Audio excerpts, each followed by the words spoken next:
Hey everyone, welcome to r/AskReddit. Today we're going to be looking at a post called "What Black Market Existed in Your School?" Just a quick reminder, if you enjoy this video make sure to leave a like. And if there's anything you want to say feel free to put it in the comment section below. I try to read and respond to every comment. Without further ado, let's get into the responses. A porn ring. Kids would find their dad's VHS pornos or magazines and sell them to this kid. Then he'd turn around and sell it for profit. Funny thing is that when the principal caught wind of it and found all the porn in his locker, but the money wasn't there, the kid used the locker under his and hid it all in the bottom. The porn hustler dude is now a cybersecurity analyst. I asked him at our reunion how much he thought he made back then. He claims $900 in 4 months. Ecstasy and burned CDs. The cafeteria, not school run, kind of just a cafe inside the school, would charge $3 to $4 for a peanut butter and jelly sandwich. So one girl kept the ingredients in her locker and charged $1. When the school caught wind and shut it down, they tried to guilt us all by saying how the cafeteria was someone's livelihood and we were taking away from that. But like, $4 for peanut butter? My school banned soda. I used to keep a cooler full in my car and sell them for $2 a pop. Selling hot Cheetos and tortas out of soccer bags. Hot chips were a surefire way to bank for your fundraiser at our school. School groups had stopped selling them for some health, nutrition reasons, so a big underground market popped up. Want that Michelle Obama's doing? I remember around then they chained up all the vending machines at our school and eventually they only sold apples and waters, which we still weren't allowed to have. We could buy them, but not consume them or have them on school grounds. I used to sell bootleg movies in high school. Not the kind of bootleg where you take a video camera into a theater, but I knew someone who kept getting early versions of movies that I guess are sent to theaters. They had some message about it being for screening purposes only / internal use, I don't remember exactly, and giving them to me. I'd burn a bunch of copies and sell them to people for $5. They were high quality and still early in theaters. My mum owned a sweet shop and sweets were banned in our school as we had to be healthy meals and all that. So she'd constantly give me bags of sweets to smuggle in and sell every day at dinner. Made an absolute bomb. Starts with candy dealing, moves on to terrorism. I try to give my kids a decent education, but the ones who became domestic terrorists all buy pre-mix and ignore the chemistry we teach them. Used to do commissions in drawing naked people. Teachers punished us by making us write. I will refrain from extemporaneous vocalization during valuable pedagogical opportunities 50 or 100 times as homework, so over the summer we would do up a few hundred sheets of that, and we could sell or use them, as necessary. In high school, a kid on the wrestling team had parents who constantly went out of town on business. So he drained their swimming pool and would host fight nights with the fights in the pool. It was called Beat That Ass. He facilitated betting and made himself more money than a high school kid should have. He tried to recruit anyone in the school who looked like they could hold their own in a fight. Eventually bands started playing at them and he started burning CDs of each event's music. They were printed and numbered so each one looked like the Now That's What I Call Music CDs, but instead of Now they said PTA. Source, was in a band that was asked to play. We declined. Edit.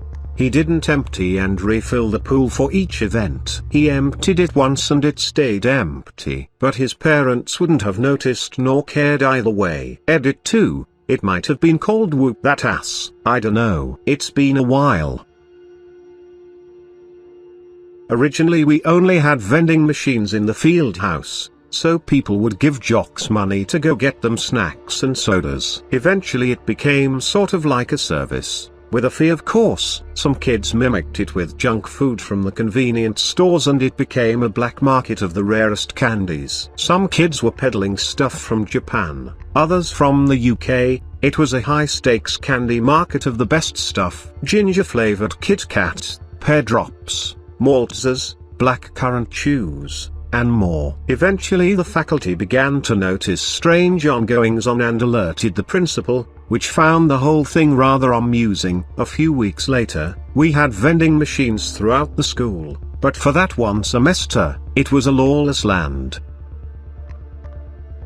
PPPs, positive participation points. These were little yellow tickets that teachers handed out to students who were participating positively. Every month there would be class-wide and school-wide draws for prizes. The more PPPs you had, the greater your chance of winning was. Didn't take long for kids to copy the template in Word and start selling stacks of PPPs.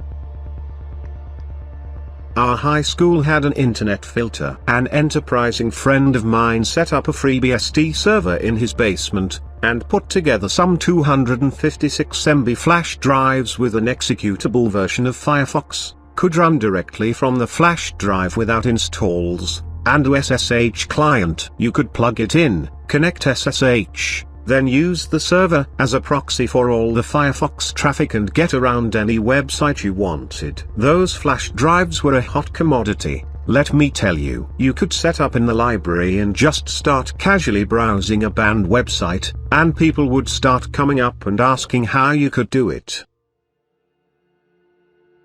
In my time, Pokemon cards. Now it's apparently drugs. Bubblegum and chewing gum. It was in middle school. Huge supply for chewing gum. Down the road there was a little cafe that sold those 5 packs of gum for 10 cents. I walked in with a $5 bill and bought as many as I wanted. I sold each stick at 25 cents each and 50 cents for Big Red. I made a huge profit. People started getting jealous and I got into a few fights over the amount of gum I was selling. Finally, the school caught on and told the store not to sell gum to students anymore, and thus my days as a gum dealer ended. Not really black market, but I hope that counts. When I was in middle school, Beyblade was hyped. I was into it too and found out that there are way newer ones in Japan but not here. Looked further and found fakes that looked almost like the real ones but way cheaper. You know where this is getting. Bought some for me to create interest in them. Showed them the fake boxes all in Japanese so they thought it's real and bought a bunch of them. I made something between 400 to 500 euros in half a year. Used to sell pot inside dry erase markers, color-coded per price, and nearly undetectable. Well, in college I happened to know all the people that could get me every drug imaginable. Forget that we also had chemical engineering students, one of which got caught making high-quality meth to pay his student loans. Mine had a couple I knew of, all by a good friend of mine. He made copies of school dance tickets and sold them at half the price. School found out when the entire gym was packed for the semi-formal even though they only sold like 100 tickets. And he got suspended. Next month he rented a community center for a night and ran his own unofficial school dance. School admin tried to bust him for this as well, but all they could say was not to sell tickets on school property. He went down to the States shopping with his parents often, Canadian, we live close to the border, and bought cases of the pop that you don't see around our parts, like all the obscure Mountain Dew or Coke flavors. And he also had boxes of full-size chocolate bars. Sold them out of his locker, which was just outside the cafeteria, for $1 while the vending machines and caf charged $1.50 or $2 for each. Made it about a month before they had the security stand within view of his locker to give him shit whenever they saw him selling something. On top of that, he also sold pot for his junior and senior year. Guy made bank in school. Another one is the Fight Club that went on for a couple months where there was a large amount of gambling going on. I think that one just kinda tapered off after people got bored. They were smart enough to have that one off school grounds, country school with a public park right nearby. Iodized salt and simple black pepper in the lunchroom. I'm not kidding. This was around 2004. USA. Our cafeteria coordinator was trying to do everything healthy and by government rules, so no added salt. Bogus, but whatever. But she also took the pepper too. Kids in my school didn't really pack lunches. as most of us got reduced lunch. I was pissed, as they just boiled canned veggies and gave them to you in a bowl with the juice, and wasn't going to stand for it. I was also a huge asshole in high school, so I made a plan. I bought salt and pepper shakers and put them in a zippy bag to carry in my backpack. I broke them out at lunch every day, and shared with about 70 kids. We made it through for about 3 months, and then they finally caught on who had them. I got silent lunch detention in a separate room for a week, and I made sure I put my salt and pepper out on my table every day. But then, when I came back to the normal lunchroom, like 30 people had salt and pepper shakers. Shakers everywhere, and the coordinator was pissed. Oh, it makes me laugh even today. She still refused to put out salt and pepper, but we all had it anyway. It continued until I graduated from there. Beta Fish Fight Club. We had open campus lunch, so kids would go to the local PetSmart, buy 2 beta fish, sell them to whoever wanted to fight that day, and they would dump the 2 fish in the toilet to fight. Beta fish are notoriously known for having to be kept alone because they'll rip the other fish to fucking shreds. The winner would get flushed down the toilet. So glad I never experienced that stuff. Public school in America is weird. Edit. Just want to say I never supported this. It is fricked up, but selling beta fish to fight was a legit black market at my school. And this is why you now have to be 18 plus to get any pet from PetSmart or Petco.